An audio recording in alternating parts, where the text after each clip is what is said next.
David, I want to cut to one of the quiet stories here, and it does have to do with Russia selling an awful lot of fertilizer to the United States of America. Your shop is led on building the supply of fertilizer critical to this humanitarian crisis. How are you doing? I'm happy to see more fertilizer is critical in this planting season. Countries are really at the moment where they need to get the crops in the ground and they need fertilizer. So that's good that Russia's doing that. I saw yesterday India was selling some wheat to Egypt. My view is that there really is a lot of supply in the world if it can be guided or if it can be allowed to find the best use. What can your institution do to get us away from 5, 6, 7 standard deviation jumps in agricultural products? We can help with data. We can help with the supply chains themselves. We can provide trade finance, which is important in moving goods around.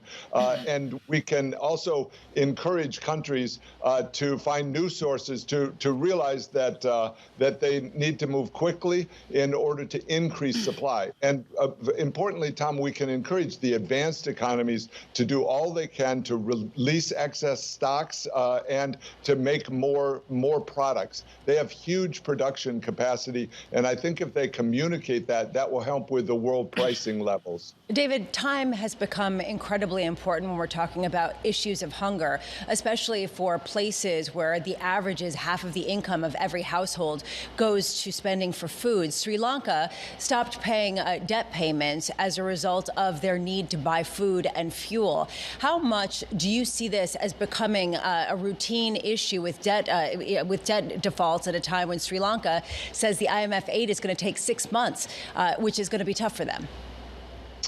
Hi, Lisa. Different countries are in different positions. Sri Lanka had waited in order to begin to tackle its debt problem, and they continued making payments on heavy debt burdens, including those to China, and so that drains resources. Other countries have faced different problems, each one of unique.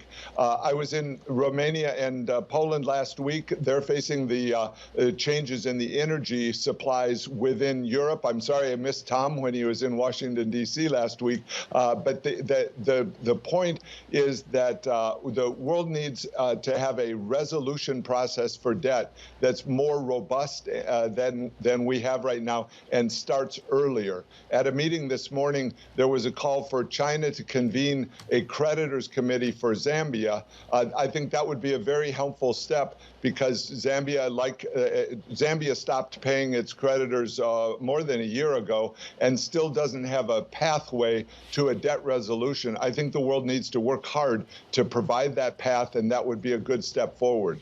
David, as we try to understand what the obligations are of some of the developing world, do we have a sense of how much is owed to China in terms of loans and other types of debt?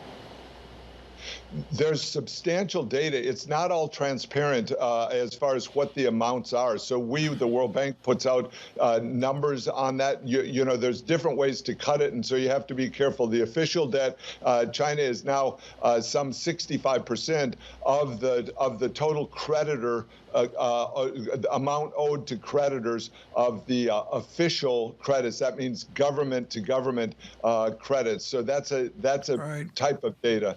Another type is that the poorest countries are expected to pay out $35 billion of debt service this year alone, which is bigger than the foreign aid that comes in. And so there really needs to be a change. That was discussed heavily already this morning at IMFC meetings. David, here's the distrust, and by no means am I casting an aspersion to you or your great institution. Our Christopher Yancey and his team are really looking at the basic flows of aid. The World Bank is always first to write the check. They're acclaimed for that. Are you writing a check to a given beleaguered nation, and they're turning around and taking part or all of that check and rolling it right over, FedExing it out to Beijing? We hope not, and we're working to avoid that. But the system has been one where that has allowed transparency to go down and down. And so in many cases, there are non-disclosure clauses in the debt contracts that leave it unclear why the payments are being made to the creditor, oftentimes to China. I think there can be big improvements, and it's also in China's interest to do that. And so, because China is a big part of the world economy and can benefit from healthy countries and healthy development in the developing world, that's what I hope. Okay, you hope for that. Hope's only going to get us so far, Mr. Malpass. Is there any indication China wants greater transparency so the check you're writing is not going to Beijing? I mean, do they want transparency? Yes, they're fully participating. Then the devil is in the details, Tom, as you know. And they've explained that they're willing to be more active in these debt resolutions if they can actually play a formal role.